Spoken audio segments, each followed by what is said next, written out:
Bon, tu n'as pas besoin de me le rappeler, je l'ai vu tout autant que toi, j'ai pris deux droites dans la gueule. Oui, oui, oui, ça fait mal. Oui, c'est pas beau au rendu de la caméra. Oui, mais je vais tout de même faire cette vidéo. Pourquoi? Parce que, tu vois, juste à droite, il y a un tableau que tu ne vois pas, bien évidemment, parce que voilà, la caméra elle est posée juste ici, c'est un plan fixe, mais sur ce tableau, j'ai marqué noir sur blanc différents objectifs que j'ai à faire cette semaine. Ok? Donc, différentes ressources à tourner pour mes élèves, des analyses d'email, des analyses de pages de vente pour mes élèves encore une fois, une one-time offer que je dois réaliser, donc la page de vente de cette one-time offer, donc là pour notre propre business, et aussi il y a un des objectifs, c'était tourner un premier épisode de podcast seul. Donc j'ai un associé, tu le sais très bien, mais pour l'instant on n'a pas trouvé le temps ni la nécessité de le faire à deux. Donc je me suis dit, bah, pourquoi pas le commencer tout seul et après ça viendra. Et normalement, ce tournage, il était prévu pour demain. Prévu pour demain, voilà, j'allais me faire beau, je suis parti me coiffer. Super. Super, tout propre, tout carré. Et je vais à la boxe. Je vais à la boxe mercredi, aujourd'hui. Bon, là, il est 23h24, d'accord? Mais je vais à la boxe. Je vais à la boxe. Mais qu'est-ce qui se passe à la boxe? Je me prends deux droites. Je sais même plus si c'était des droites ou des crochets. Bref, je me suis fait littéralement défoncer la tartiflette. Défoncer. Toute l'heure. Mais c'est ok. Je suis débutant, ça fait 2 mois que j'ai commencé. C'est ok. J'ai la rage, mais c'est ok. Le but, c'est que je me suis dit, enfin, la chose que je me suis dit, c'est que je vais pas attendre demain. Tu vois, là, c'est déjà rouge, c'est quasiment mauve. Je vais pas attendre demain pour le faire. Soit ce sera gonflé, soit ce sera pas beau au rendu de la caméra. C'est pas que c'est beau aujourd'hui, là, tout de suite. Mais je me suis dit, bah, autant le faire tout de suite, quoi. T'as l'énergie, t'as les sujets, vas-y, let's go. On le fait. Et le but de ce podcast, c'est pas du tout de. Bah, en fait, je sais même pas qu'est-ce que je vais faire dans ce podcast. Je sais pas s'il va durer, je sais pas si je vais faire un deuxième épisode, ça va dépendre de comment vous le ressentez. Mais le but, voilà, c'était de se poser, d'avoir une conversation, de la proximité, d'installer de la proximité entre nous et de parler. D'accord? Donc je vous regarde dans le blanc de votre caméra, de vos yeux, entre quatre yeux, et on se fait voilà, une petite conversation. Une petite conversation où on va parler business, bien évidemment. Je vais pas parler d'oral exploratrice, vous l'imaginez bien. Je vais parler d'entrepreneuriat, je vais parler de business, je vais parler de vie perso, je vais parler de vie professionnelle, de sport aussi, de dev perso. Mais le but, c'est que vous ressortiez de ce podcast, vous ressortiez de cette vidéo YouTube avec de la valeur. Et vous puissiez vous dire, j'ai pas perdu mon temps, quoi. J'ai pas perdu mon temps, bah, ce mec-là, il avait un cocard, mais j'ai quand même appris sur le business, quoi. C'est le but, ok? Donc, si vous n'avez pas appris sur le business, vous me le dites et j'arrête ce podcast, tout simplement. Alors, je vais répondre à la première question. J'avais mis une FAQ sur Instagram et je vais répondre aux questions les plus pertinentes, notamment pour ce podcast, pour un premier épisode. Je sais pas je pense pas qu'il durera 1 heure, hein. Je pense qu'il durera voilà 15, 20 minutes, 25 minutes maximum. Parce qu'il faut quand même que j'aille dormir pour demain. Demain, j'ai des appels à passer avec mes élèves. Mais voilà, première question, Fabien qui me dit si tu devais donner 3 conseils aux jeunes pour se démarquer et entreprendre, ça serait quoi? 3 conseils. Alors, je vous préviens, cette vidéo, je n'ai rien préparé. Je prends les questions là. Bien évidemment, j'ai vu les questions avant, sinon je les aurais pas répertoriées. Mais j'ai pas préparé les questions, j'ai pas préparé les réponses. Ok, donc là, c'est vraiment à la one again. Mais le but, c'est que ce soit spontané. Le but, c'est que ce soit cash et que je passe pas par 4 chemins. Et même là, il n'y aura pas de cut. Donc vous saurez en fait. Vous saurez si je pars sur ChatGPT en disant oh, ChatGPT, donne-moi 3 conseils. Non. Ok, là on est authentique et on va vous donner 3 conseils. Je vais vous donner 3 conseils. Alors 3 conseils pour se démarquer, entreprendre. Alors, premier conseil déjà, se démarquer et entreprendre. On va déjà partir sur se démarquer. Se démarquer, c'est simple, hein. Tu fais ce que les autres font pas. Donc premier conseil, fais ce que les autres font pas. C'est tout. Genre vraiment, tu pars, même si tu te lances sur Instagram, que tu te lances sur TikTok, que tu te lances dans le e-commerce ou ce que tu veux, fais ce que les autres ne font pas. Alors oui, il y a bien évidemment un système que tu dois décomposer et que tu dois comprendre, analyser, dupliquer pour justement que ça fonctionne pour toi. Donc si par exemple si tu veux t'entraîner à faire du foot, si à chaque fois que tu t'entraînes au basket, bah, à chaque fois que tu vas venir au foot, frérot, bah, tu seras nul. Bah, c'est normal parce que tu t'entraînes pas dans le même système en fait. Tu vois. Tu vas à la boxe, mais à chaque fois que tu t'entraînes au paddle, oui, tu sais faire des coups de raquette, mais tu viens à la boxe, tu sais pas éviter les coups. Et tu sais pas en donner. Ah, c'est pareil.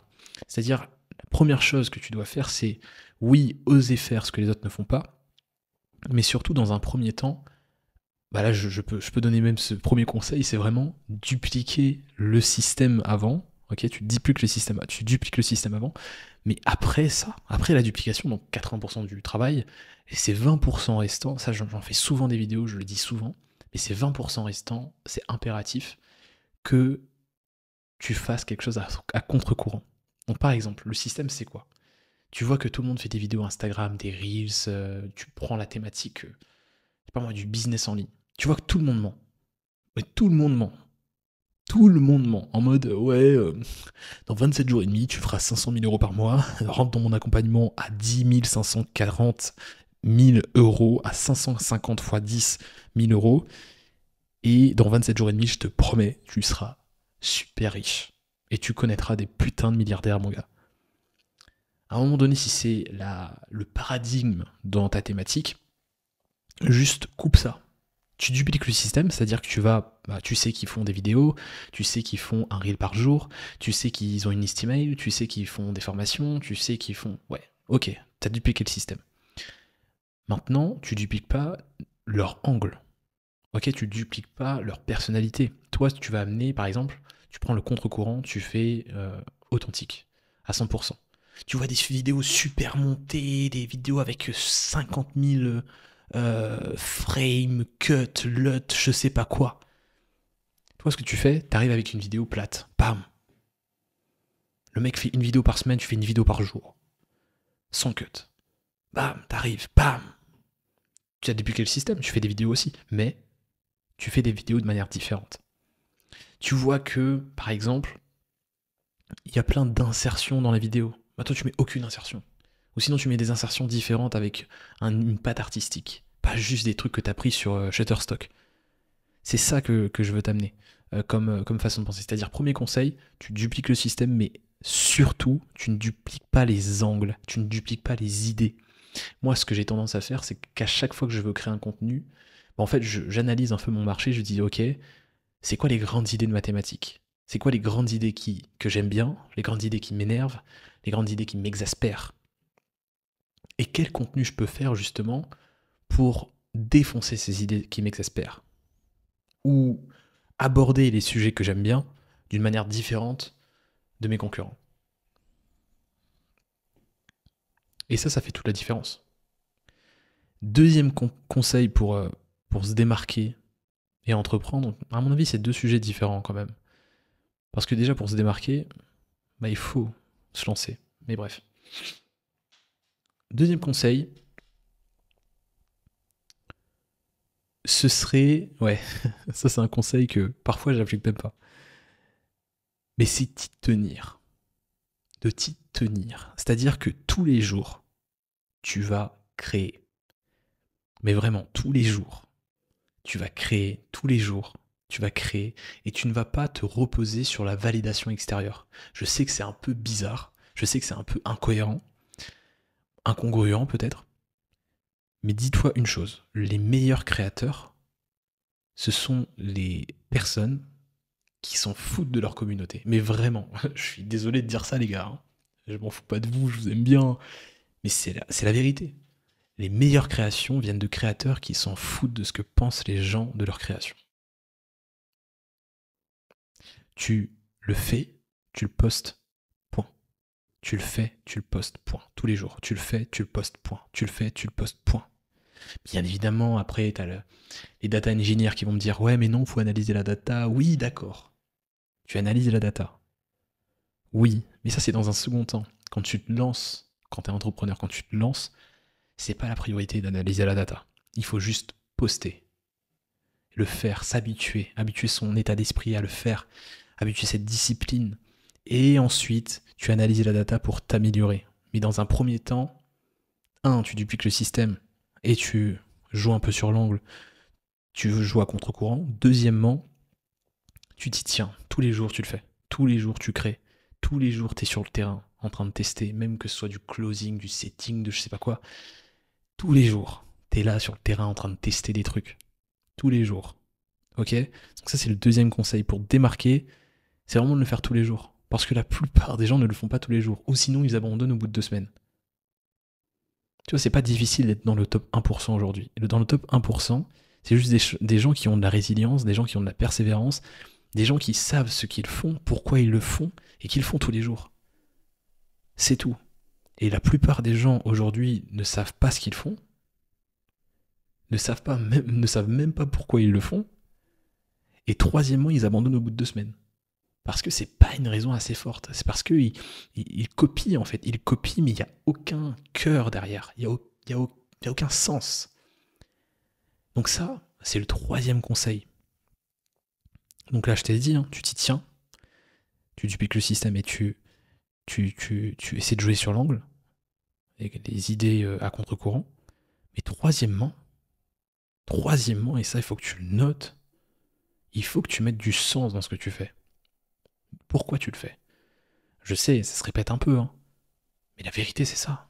T'as pas besoin de plus. Tu veux créer, tu prends un système, tu le décomposes. Ok, je vais dupliquer ça. Je vais mettre une liste email, je vais mettre un produit, je vais mettre un bon parcours utilisateur, je vais mettre une vidéo Instagram par jour, une vidéo TikTok, un post LinkedIn à telle heure lundi, etc. Les grandes idées de mathématiques, c'est ça, ok, mais moi je vais prendre les idées contraires parce que je pense vraiment, boum, je vais être polarisant, je vais polariser. Je vais vraiment attaquer les grandes idées de mathématiques sur lesquelles je suis pas d'accord, qui doivent changer, des idées qui doivent changer. Ok, deuxième point, je m'y tiens, tous les jours je fais un truc, tous les jours je poste, tous les jours je m'en fous de la validation extérieure et je fais le taf. Troisième point, j'y mets du cœur. J'y mets une vraie raison, un pourquoi. Je m'en fous que tu vendes des vêtements. Je m'en fous que tu fasses de l'achat-revente sur Vinted, frère.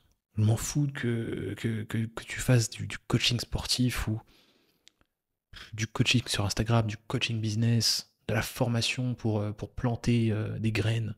On s'en fout. Le but, c'est que tu y mettes du cœur. Et entendez-moi quand je dis cœur. Ok, je suis pas un gourou de dev perso qui va vous dire oh mettez-y du cœur et ça tiendra. Non, quand je vous dis de mettre du cœur, c'est vraiment d'avoir une raison forte, un vrai why, un vrai pourquoi. Je sais que ça fait bateau les gens qui disent ça, mais c'est la vérité. C'est la vérité. Il n'y a pas de secret. Quand ça va devenir difficile, et Dieu sait que ça devient difficile au bout de 2 semaines, au bout de 2 mois, et encore plus au bout de 2 ans, ce qui va vous faire tenir à poster tous les jours, à travailler sur votre projet tous les jours, sur votre entreprise, sur votre boîte, c'est ce putain de pourquoi. C'est ce why qui est profond. Alors, je vous le dis, si c'est matériel, ça ne durera pas. Parce qu'une fois que vous aurez le matériel, c'est qu'un matériel, ça passe. Ça passe, c'est plus à la mode. Dans 10 ans, ça passe. Dans 5 ans, ça passe. Dans 2 ans, ça passe. Dans 2 semaines, ça va passer. Une fois que vous l'aurez, 2 semaines après, vous vous en foutrez. Parce que c'est du matériel, c'est pas quelque chose de fort, c'est pas quelque chose qui reste, c'est quelque chose d'éphémère. Et il vous faut quelque chose qui dure dans le temps. Et cette chose qui dure dans le temps, c'est ce pourquoi, c'est cette mission. Donc quelle est votre mission ? Quel est le sens que vous donnez à ce que vous faites ? Et une fois que vous avez ce sens-là, vos créations seront totalement démarquées de la concurrence. Parce que la plupart de vos concurrents, et je vous le dis, depuis 2017, je suis dans ce milieu, les gars. Milieu de la formation, milieu du coaching, milieu Instagram, etc., etc. La plupart des gens abandonnent parce qu'il n'y a pas une vraie raison derrière. Il y a une raison, c'est quoi ? C'est faire de la thune. Ah, j'ai envie de me démarquer parce que la niche elle sera rentable et boum, je vais faire de la thune. Oui, tu feras de la thune, mais pendant 2 ans. Et passé cette deuxième année, on n'entend plus parler de toi. Pourquoi? Parce que tu voulais juste faire un braquage. Tu voulais juste avoir 300 000 abonnés Instagram. Ok, super, mais après. Et même après, pourquoi? Pourquoi tu te lèves le matin? Pourquoi tu fais les choses? Donc ça, c'est la troisième chose. Bon, j'espère avoir répondu à la question, j'espère ne pas avoir été long. Et je vais même vérifier que la caméra fonctionne encore, parce que, imagine, là, je suis en train de parler, et la caméra, elle est comme ça. Frérot, pourquoi tu continues, en fait? Euh, j'ai arrêté la vidéo il y a 5 minutes. Franchement, là, si c'est comme ça, je serais dégoûté, parce que là, j'ai partagé des vrais conseils, les gars. Bon, allez, je vais voir.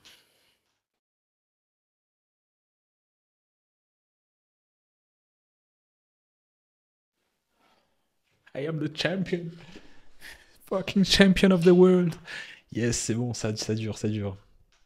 Alors, deuxième question de Félix, du coup, qui me pose la question, qui me dit tu préfères les appels de vente préparés ou questiologie uniquement pendant l'appel?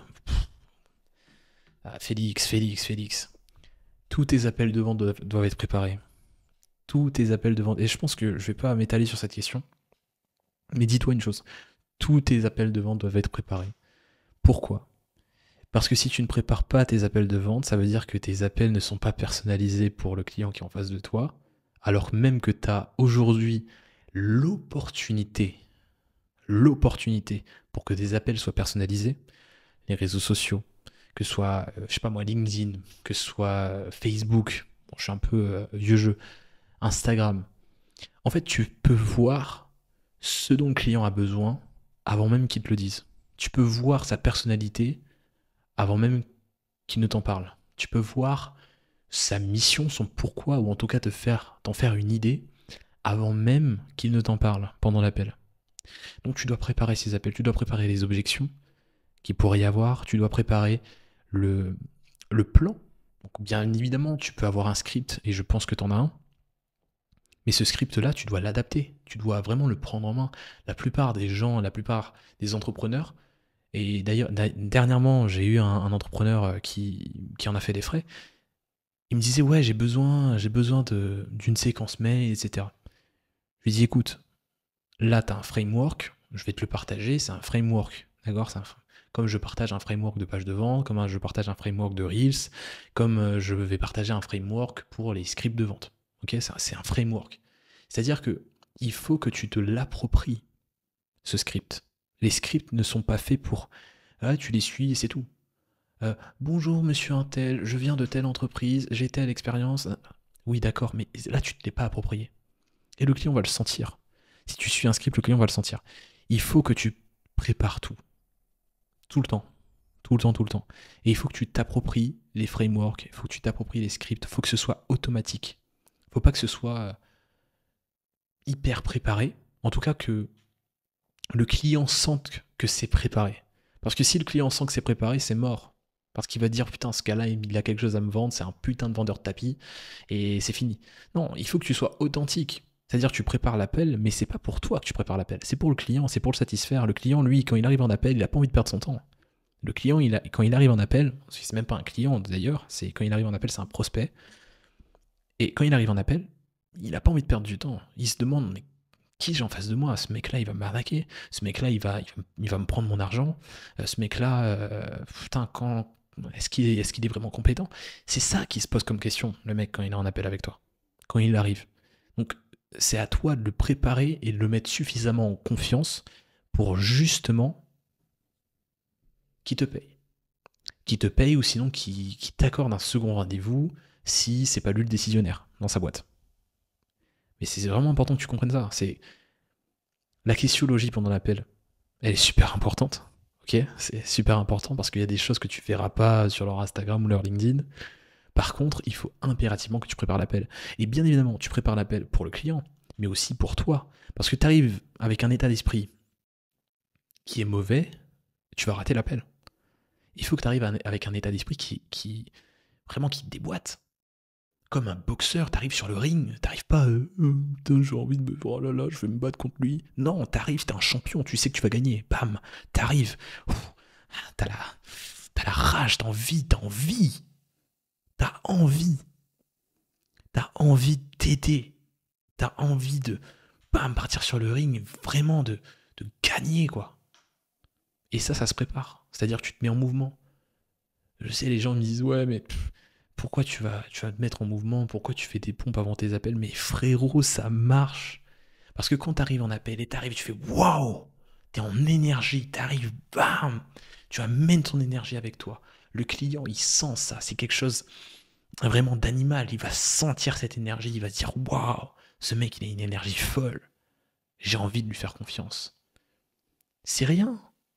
T'as juste fait deux trois mouvements avant, mais t'arrives avec une énergie. Ton cœur, il bat. Ton cœur, il bat là, et bam, ça arrive.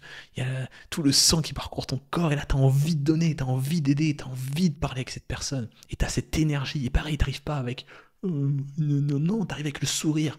Parce qu'on va sentir une voix. On va sentir ta voix quand tu souris. Quand tu souris, on sent le sourire dans la voix. Même si t'as pas la caméra. Tu sais si je souris ou pas. Tu sais si j'ai envie de parler avec toi ou pas. Tu sais si j'ai envie de t'aider ou pas. Si j'arrive comme ça et que je parle comme ça, tu vas le sentir aussi. Par contre, si je parle comme ça, directement, c'est une voix rassurante. Directement, tu as envie de m'écouter. Ok? Donc, bien évidemment, je m'éloigne un peu de la question, mais la vérité, c'est que tu dois préparer tes appels. Il n'y a pas de préférence. Tu dois faire les deux. Préparer des appels et avoir une bonne questiologie. Questiologie, c'est juste avoir un plan de questions. Mais ce plan de questions, c'est juste la phase découverte client. Après, c'est juste une question de persuasion. Et il y a différents frameworks, bien évidemment. Tu pourras me texter, bien évidemment, en privé. Et je te les fournirai avec plaisir. D'accord? Donc, envoie-moi un message. Ok? Ensuite, question de Mounir, qui me dit, est-ce que l'expatriation est une opportunité? Mounir. Évidemment que oui. T'es en France. Évidemment que oui. Après, bien évidemment, je te dis évidemment que oui, mais en fait, ça dépend de ce que tu veux sur le court terme, dans une vision voilà, court-termiste, moyen-termiste ou long-termiste. Est-ce que tu as envie d'habiter en France? Est-ce que tu as envie d'investir en France? Ou est-ce que tu as plus des sentiments de liberté à la digital nomade de 2016 et envie de partir en Thaïlande, envie de partir au Portugal, envie de partir à Malte, envie de voyager un peu partout dans le monde, quoi. Ça dépend de toi. Mais en tout cas, si tu voilà, génères entre 10, 15, voire un peu moins, hein, ça peut être 5, 10, 15 par mois, tu peux totalement t'expatrier et tu peux totalement vivre une vie de rêve, en quelque sorte. La plupart des gens, ils veulent pas 500 000 euros par mois, hein. La plupart des gens veulent plus de temps. La plupart des gens veulent plus de liberté de mouvement. Et cette liberté de mouvement et cette liberté de temps, t'as pas besoin de gagner 500 000 euros par mois pour l'avoir. T'as juste besoin d'avoir une activité au service de ta liberté. Donc une activité qui ne te prenne pas trop de temps et qui te permette justement de générer un revenu assez confortable pour que tu puisses voyager, ne pas regarder les prix quand tu vas faire les courses et quand tu payes tes factures. Et donc, l'expatriation, bien évidemment, que c'est une opportunité. Maintenant, c'est à toi de voir dans quel pays tu veux t'expatrier. Donc il y a le commun des mortels, tout le monde va dire moi j'ai envie de m'expatrier à Dubaï. Dubaï, les amis, Dubaï, Dubaï, Habibi, Dubaï. Je suis parti à Dubaï il y a 3-4 mois, je suis en mai. Ok, en mai. Je suis parti à Dubaï. J'ai kiffé. Ok, j'ai super kiffé. On devait rester 1 semaine et demie, 2 semaines. On est resté 3 semaines et demie. Donc j'ai kiffé. On a beaucoup dépensé aussi. Beaucoup dépensé. Mais on a kiffé. Voilà, des souvenirs de fou, de malade mental. Par contre, ce qu'il manque à Dubaï, moi je suis un gars des îles, les gars. Moi je suis un gars de la Réunion. Je suis un gars, voilà, il y a le soleil tout le temps. Comme Dubaï. Il y a même fuseau horaire en plus. Mais il y a de la verdure. Il y a du vert. Et là, les gens me disent, oh ouais, mais à Dubaï aussi, il y a du verre. Il n'y a pas le verre de la Réunion. Je suis désolé. Il n'y a pas les montagnes, il n'y a pas ce sentiment exotique. Dubaï, c'est très business. C'est everything is business. Everything, même toutes tes relations, c'est du business. C'est que ça. Du matin au soir, je suis arrivé là-bas, il était peut-être 4 heures du matin, 2 heures du matin, je sais plus. Un truc comme ça. On était en rendez-vous. On rencontrait les entrepreneurs de là-bas. Et le lendemain, c'était pareil. Le surlendemain, pareil. Une semaine après, pareil. Le matin au soir, on avait organisé un meet-up entrepreneur, pas un meet-up, une immersion entrepreneur, avec 3 à 4 de nos élèves, ok. Juste après ça, on faisait que rencontrer des entrepreneurs. On faisait que ça. Je vous jure, on faisait que ça. Matin, soir, rendez-vous. Matin, soir, rendez-vous. Parce que un tel connaît une telle personne qui pourrait être intéressante. Un tel connaît un tel qui connaît un tel. Et au final, bah, tout le monde se connaît. Et tout le monde est pote. Et du coup, tout le monde va manger ensemble. Et c'est tout le temps rendez-vous. Et c'est un des meilleurs voyages que j'ai fait de ma vie. Et la question qui se pose, c'est est-ce que j'ai envie d'aller vivre là-bas? Je suis encore en train de me poser la question. Parce que c'est intéressant. C'est très intéressant pour le business. Mais au niveau du style de vie, je trouve que c'est un style de vie qui ne me convient pas forcément.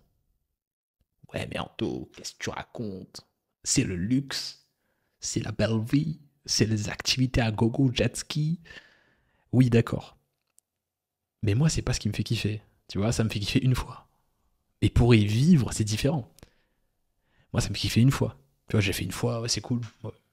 Ouais. Mais tu vois, j'ai bien aimé, j'ai kiffé. J'ai fait des souvenirs de fou. Mais pour y vivre, je préfère largement la nature, je préfère vraiment quelque chose de calme. Je préfère, l'exotisme, les îles, etc. Ok. Bon, on verra, hein. Je suis encore en train de discuter avec mon associé. Ah, quand je suis parti de Dubaï, c'était moi qui étais convaincu qu'on allait revenir à Dubaï directement. Et lui, non. Là, quand on est revenu à la Réunion, c'était lui qui était directement convaincu pour repartir à Dubaï, et moi plus, tu vois. Mais bon, c'est un autre sujet. Donc oui, pour te répondre, je m'évade un peu, mais l'expatriation, c'est une opportunité. Mais tout dépend de ce que tu veux faire, encore une fois, dans une vision court-termiste, moyen-termiste, long-termiste. Il y en a beaucoup qui restent en France, qui font aussi des montages, hein, c'est des montages fiscaux qu'ils font, mais ils restent en France pour investir. D'accord. Donc, avec la holding, par exemple, après tu fais des SCI, etc., tu investis en immobilier. Ok, très simple, montage très simple, tu peux aller voir n'importe quel fiscaliste, ils te le feront. Ok, on sait pas, ça commence à se démocratiser quand même, ça commence à se démocratiser, mais la plupart des entrepreneurs n'en ont pas conscience. Maintenant, si tu as une vision plutôt digital nomade, plutôt tu as envie de voyager, t'as pas envie de te casser les reins à investir ou quoi que ce soit, et que ton business il marche bien et que tu as plutôt une vision j'ai envie de vivre la vie comme j'ai envie de la vivre maintenant, tu t'expatries.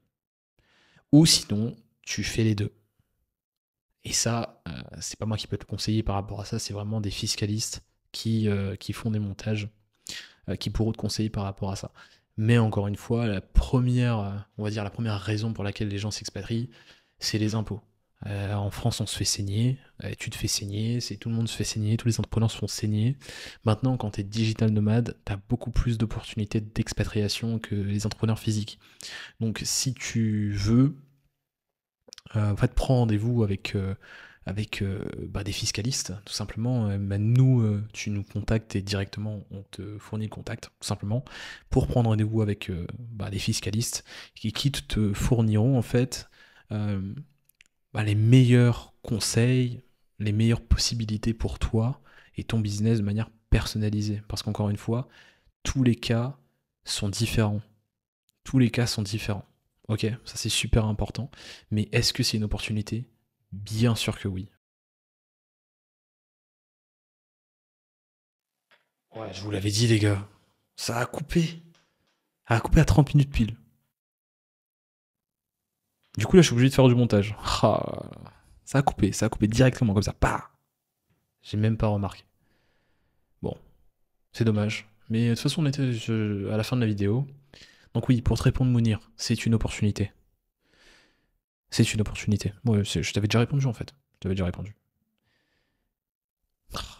Honnêtement, ça me fait un peu chier que la caméra s'arrête tout le temps. Si vous avez une solution, les gars, dites-moi. Hein. La caméra s'arrête tout le temps à 30 minutes, quoi. Bref. Il est 23h. Ah, il est minuit. On est jeudi. Ouais, il est minuit. Ce podcast, je sais pas si je vais le continuer. Vous me dites si le format vous plaît. Vous me dites si vous voulez que je continue. Et je continuerai. Dans un épisode 2 avec plus de questions, où je rentre plus dans les détails, au niveau du business, au niveau productivité, n'importe quel sujet de prédilection qui tourne autour de l'entrepreneuriat, vie perso, ce que vous voulez. Et je me ferai un plaisir d'en faire un deuxième épisode. Et j'espère que la caméra ne va pas couper, que je vais trouver une solution à ce problème, quoi, parce que je trouve ça emmerdant. Honnêtement, je trouve ça emmerdant. Pareil pour ma chaise, là. Elle fait que des bruits de ouf. Et ça me fait chier aussi.